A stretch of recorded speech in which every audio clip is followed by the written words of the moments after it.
Good morning, friends. We are looking our first poem, Cherry Tree. In the last lecture, we seen that poet placed one of the seed of a cherry in the grass, and after then he forgot about the seed. And after the 8 years, he saw a tree is being forced to up.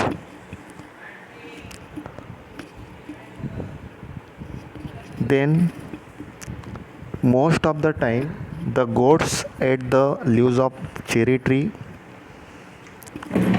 and the grass cutter with his weapon like the site, he cut it apart to his split. यानी कि 8 साल पहले उन्होंने cherry tree वहाँ पर लगाई थी, यानी कि सीड लगाया था, और बाद में वो भूल गए थे और उनको पता भी नहीं था कि ये पेड़ बढ़ रहा है या नहीं. Then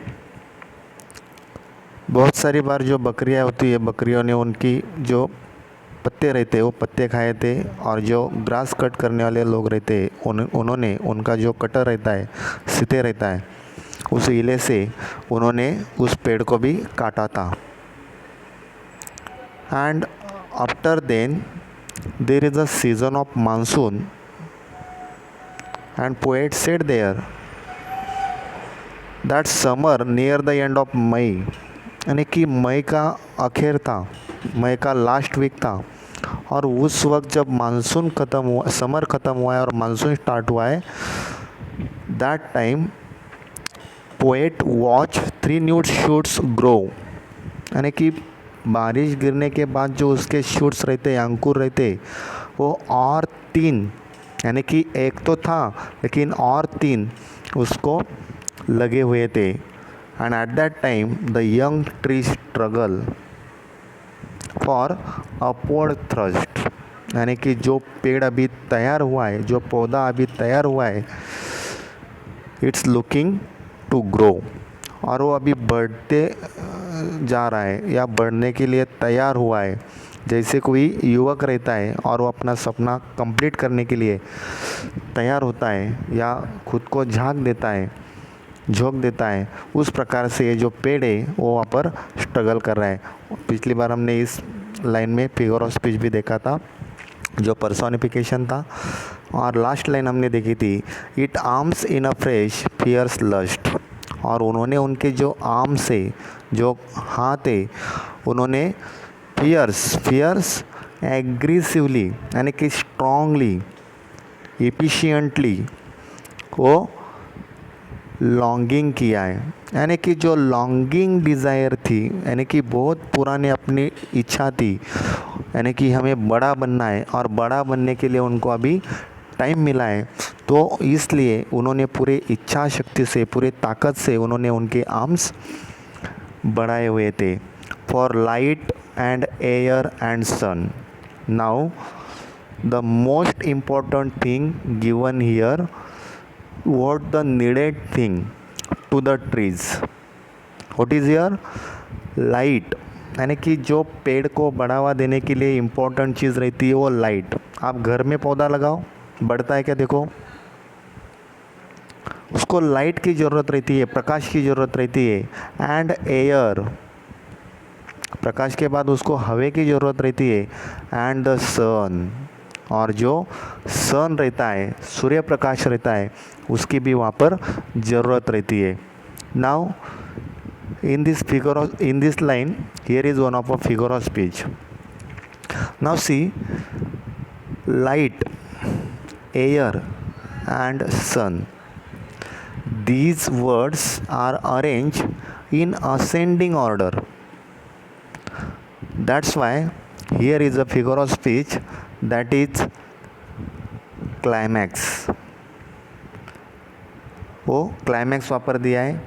now such a way cherry tree has fulfil. और जैसे वो बढ़ा है और इस प्रकार का पेड़ बढ़ने के लिए उस पेड़ ने जो लाइट है, एयर है, सन है, उसके लिए उन्होंने उनको खुद को झोंक दिया था और वो खुद इस प्रकार का पेड़ बना हुआ था। Now you can see such a cherry tree. इस प्रकार का ये चेरी ट्री रहता है। Now will guess it. I could only wait as one who watched wondering while time and the rain made a miracle from green growing pain.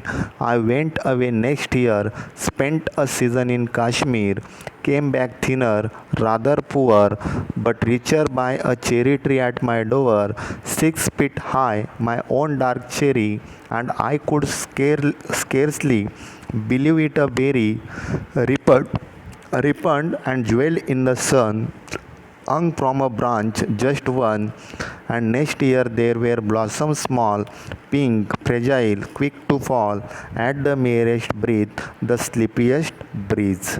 Now, in the next stanza, the poet gives the important thing about the production of the cherry.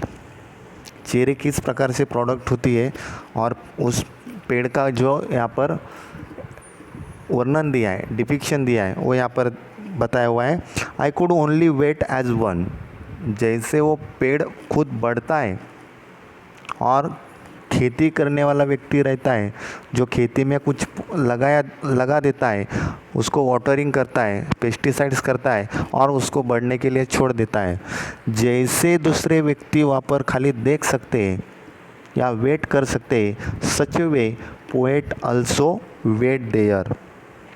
यानी कि poet knew that the plant was alive and he was impatient to see it grow further. और जो पेड़ वहाँ पर बढ़ रहा है तो उसके लिए वहाँ पर इम्पेशेंट हुआ था। पेशेंट संयम, इम्पेशेंट असंयम, यानी कि कब ये बढ़ेगा उस प्रकार से वहाँ पर वो वेट करने लगा था। Who watch wondering while time and the rain. Who watch, वो खाली देख रहा था, वंडरिंग, थिंकिंग, देख रहा है, बढ़ रहा है, and he also thinking there. Wondering यानी कि वहाँ पर थिंक करना।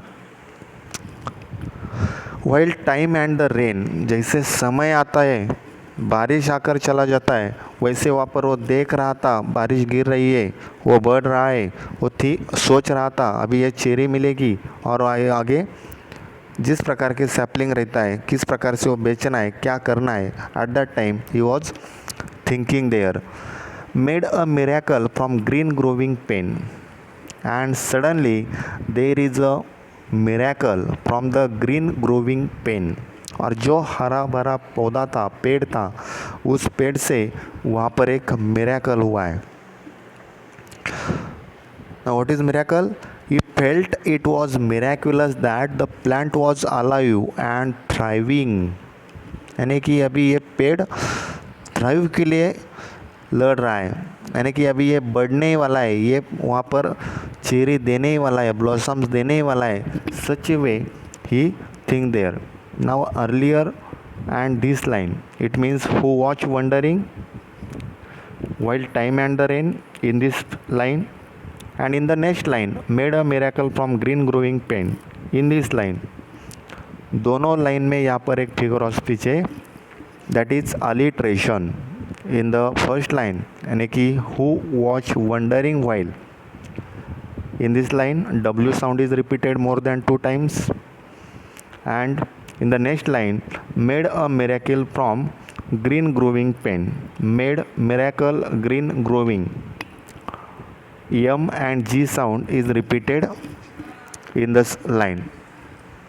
Now in this also alliteration is there, and when poet felt that there is a miraculous plant was alive and thriving, after then he went away next year, spent a season in Kashmir।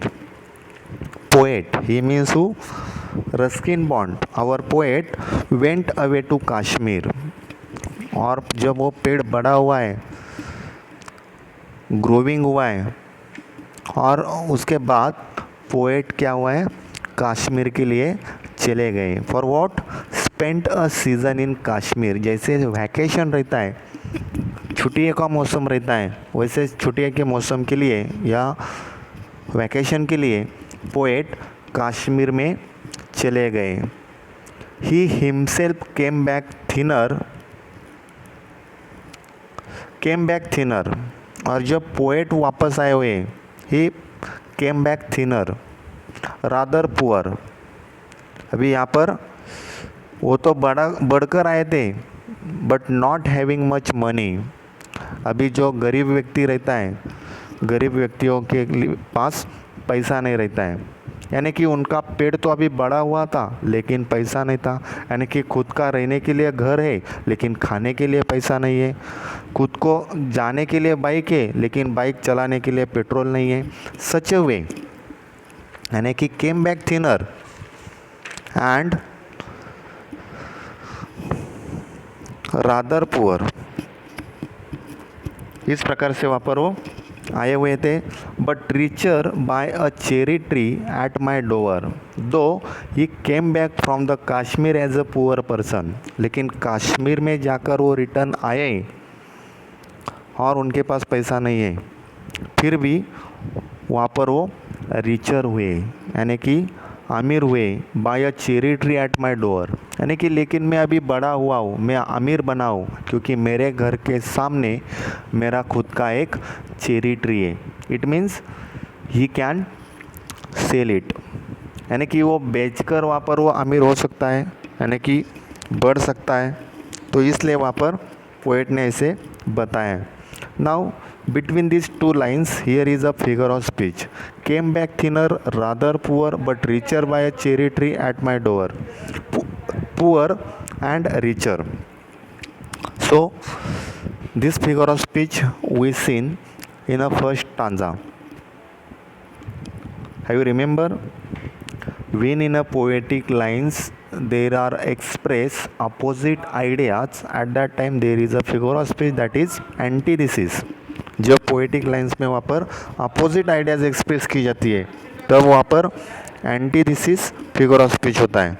तो यहाँ पर poor और richer, यानी कि गरीब और अमीर, इस प्रकार से वहाँ पर एंटीथेसिस है। 6 feet high, my own dark cherry, and I could scarcely believe it a berry. Now see, he felt so proud of his own cherry tree, and at that time he couldn't believe that there was a actually ripe red cherry hanging from a branch. यानी कि जो अभी 6 feet का वो ऊंचा है, किस प्रकार का पेड़ है मैंने आपको पहले बताया था। Now look at the image, earlier image is clearly this one. Such a way, यानी कि मैक्सिमम 6 फीट का वो पेड़ रहता है, तो मैक्सिमम 7 to 8 फीट का वो रहता है, लेकिन पोएट का जो पेड़ है वो 6 फीट का है। और वहाँ पर डार्क बेरी, यानी कि जैसे पिंक कलर का रहता है पकने के पहले, और जो मैंगो रहता है वो पहले ग्रीन रहता है, आपको पता होगा, और राइप होने के बाद वो येलो बन जाता है। तो उस प्रकार से ये जो डार्क बेरी है, वो डार्क चेरी वहाँ पर दिखाई दे रही है। And I could scarcely believe it a bare. Scarcely का मतलब यहाँ पर hardly, I could hardly believe, यानी कि पोएट को खुद पर भरोसा नहीं है कि सच में मेरे जो चेरी ट्री है उस चेरी ट्री को वहाँ पर बेर लगे हुए हैं, यानी कि फल लगा हुआ है। Ripen and jewelled in the sun, hung from a branch just one. Ripen, और जो पेड़ अभी पेड़ पर बेर लगे हुए हैं, इट्स अ रिपन। रिपन यानी कि राइप हुए हुए, पका हुए। एंड ज्वेल्ड इन द सन, और सन में वहाँ पर जैसे ज्वेल्ड शाइन करते हैं, यानी कि जैसा सोना रहता है, हीरा रहता है, रत्न रहता है और वहाँ पर सन में शाइन करता है, उस प्रकार से ये जो बेर है इट्स अ ज्वेल्ड, यानी कि मोती से सजा हुआ जो रहता है वो वहाँ पर शाइन करने लगा है. So in this way it's a given year hung from a branch just one.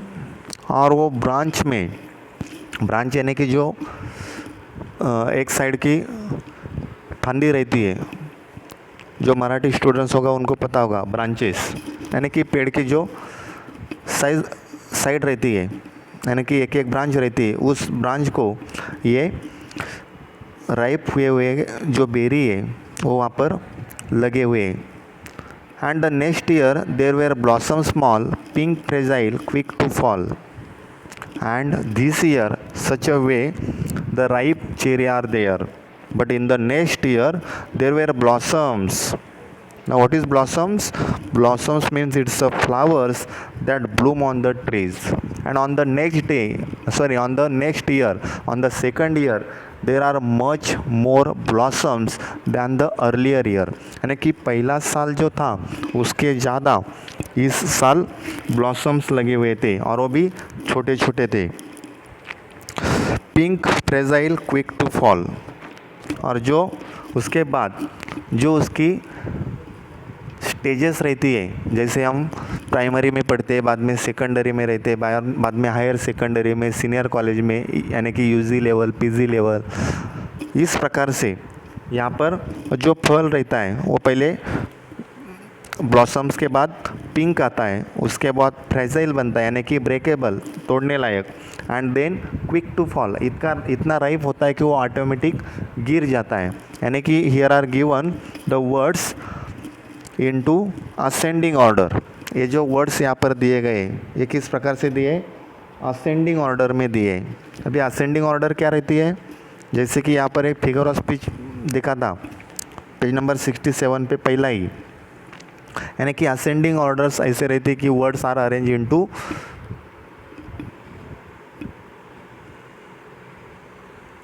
Ascend order, यानी कि जैसे 1 to 10 रहता है या A to Z रहता है, उस प्रकार से वहाँ पर वो दिया है. यानी कि पहला फल कच्चा रहता है, बाद में वो तोड़ने लायक होता है और बाद में वो गिरता भी है, उस प्रकार से ये वर्ड अरेंज किए है. तो यहाँ पर क्लाइमैक्स दिया है, at the merest breath the sleepiest breeze. At the merest breath means यानी कि जो स्लाइटेस्ट रहती है वो बहुत ही कम, and the sleepiest breeze it the gentlest the puff of wind. जैसे गस्ट रहता है, ज़ोर से हवा आती है, उससे वो गिर भी जाता है. So the beautiful flowers were so dainty that they were fall at the smallest breath और स्लाइटेस्ट ब्रीज. यानी कि पकने के बाद वो ऑटोमेटिकली गिर भी जाते हैं. Now see the last stanza.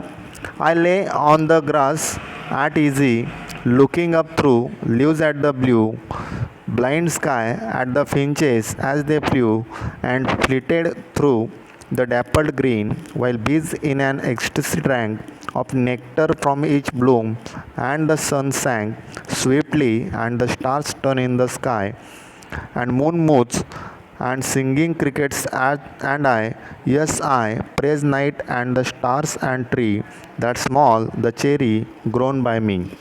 I lay on the green grass at easy. Now see, in the last stanza, what the poet desired. The poet returns to the present after thinking back on how the tree came to be there. और उसके बाद जब वो tree बन जाता है तो वो उस पेड़ के बारे में भी बताने लगता है. The poet returns to the present after the thinking back. जब वो सोच रहा था, सोचने के बाद मेरा पेड़ ऐसे होगा, वो होगा, तो यहाँ पर अभी रियल में आ रहा है आई ले ऑन द ग्रास, यानी कि जब वो ग्रास पे अभी सोया हुआ रहता है. एट इजी, इजी यानी कि आराम से, कुछ काम नहीं रहता है, कुछ नहीं, ऐसे ही टाइम वेस्ट करने के लिए जब पोएट उस चेरी ट्री के नीचे सो जाता है आराम के लिए.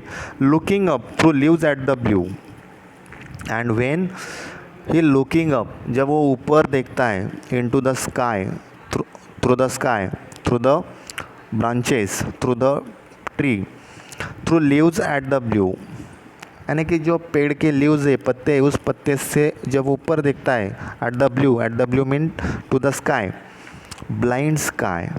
तब वो स्काई कैसे दिखता है? इट्स अ ब्लाइंड, देखिए कुछ वहाँ पर दिखाई नहीं देता है।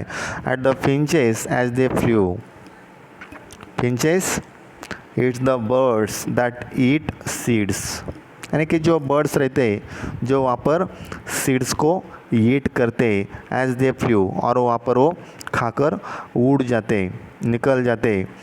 And flitted through the dappled green, और जो फ्लिटेड है, flitted it's a flew lightly and fast through the dappled green having dark और लाइट पैचेस। और जो बर्ड्स है वो वहाँ पर जल्द से जल्द उड़ जाते हैं, यानी कि वो जो सीड से जो आया हुआ है वो खाते हैं और वो उड़ जाते हैं। वाइल बीज इन एन एक्सटेसी ड्रैंक, और जब उसके जो बीज रहते हैं यानी कि मधुमक्खी रहती है वो भी क्या करती है? Ecstasy drank, feeling of great happiness, यानी कि वो बीज भी वहाँ पर ग्रेट हैप्पीनेस महसूस करती है when she drank to the dappled green, यानी कि पका हुआ या उसका जो जूस रहता है वैसे वो पीती है, तो पीने के बाद वो बीज भी वहाँ पर फीलिंग अच्छी करती है, यानी कि वो भी वहाँ पर खुश हो जाती है। Now here a figure of speech. While bees in an ecstasy drank. Now, can you guess? Bees, it's a birds और it insects, यानी कि एक मधुमक्खी है और वो ड्रैंक करती है यानी कि पीती है। Now drank is one of the quality, is one of a thing of a human being, यानी ये मानवता की एक क्वालिटी है पीना, और एक दिया है बीज के लिए, it's a personification of nectar from each bloom and the sun sank. Now see upon nectar from each bloom, जो वहाँ पर ब्लूम है फ्लावर से, उस फ्लावर से जो नेक्टर है, नेक्टर यानी कि sweet liquid produce by flowers, यानी कि जो प्रोड्यूस करता है फ्लावर्स, और उसको वहाँ पर वो उसका जूस चूसते या पीते। एंड द सन सैंक, और सन क्या करता है? सैंक करता है, यानी कि वो निकल जाता है। सन सैंक होने के बाद यानी कि सनसेट हो जाने के बाद at the time of evening, most of the insects, most of the bees come to the tree and they drank as well as they nectar to the bloom swiftly, and the stars turn into the sky swiftly, बहुत ही Swift, बहुत ही आराम से, and the stars turn into the sky, और वो चूसते भी बहुत ही शान से, और such way such a time stars turn into the sky, और जो स्टार्स है वो भी वहाँ पर टर्न कर जाते हैं इनटू द स्काई, वो भी स्टार्स में स्काई में स्टार्स दिखाई देते हैं। And the moon moves and singing crickets and I, and moon moves, वहाँ पर जब मून आता है, निकल आता है, यानी कि इवनिंग टाइम बनता है, and singing crickets and I, यानी कि बहुत सारे बर्ड्स वहाँ पर सिंगिंग करते रहते हैं। Crickets and I, crickets and I, अभी सिंगिंग करना या क्रिकेट खेलना, ये जो क्वालिटी है ये ह्यूमन बीइंग्स की है, and this quality is given to the moon. Again here is a figure of speech, personification, यानी कि जैसे वहाँ पर बर्ड्स आए हुए हैं, वहाँ पर सिंगिंग कर रहे, क्रिकेट कर रहे, और जैसे मैं वहाँ पर खेल रहा हूँ वैसे वहाँ पर पोएट इमेजिन करता है। लेकिन पोएट क्या करता रहता है? इज ले ऑन द ग्रास, वहाँ पर वो ग्रास पर लेटा हुआ रहता है और वहाँ पर वो ये सब इमेजिन करता है। Yes I praise night and stars and tree, और वहाँ पर वो जो प्रेज है नाइट की, यानी कि कितनी सुंदर यहाँ पर रात है, कितने सुंदर यहाँ पर ये तारे है, कितना सुंदर ये पौधा है, कितना सुंदर ये पेड़ है, और पोएट वहाँ पर ये कहता रहता है। And his heart sang with joy thinking of his cherry tree planted so much year ago. The small the cherry grown by me, और ये पेड़ के बारे में वहाँ पर प्रेज करता रहता है, जो पेड़ उन्होंने वहाँ पर लगाया हुआ था, और उस पेड़ के नीचे से ये ब्यूटीफुल नज़ारा, ये सुंदर नज़ारा उनको स्काई में दिखाई देता है.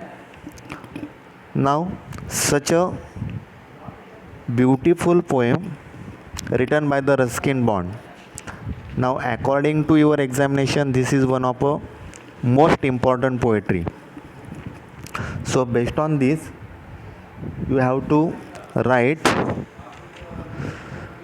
brainstorming activity,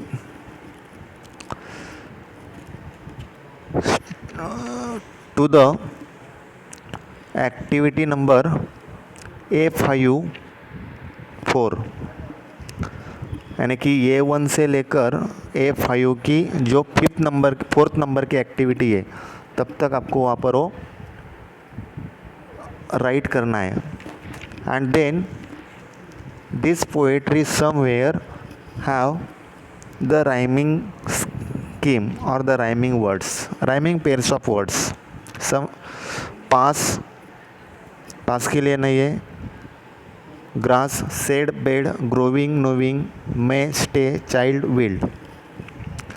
लेकिन जिस प्रकार से ये राइमिंग वर्ड्स और राइमिंग स्कीम आती है, ये हम बाद में देख सकते हैं, लेकिन इसमें भी आपको ये दिखाई दे सकता है. So based on this you have to write a brainstorming.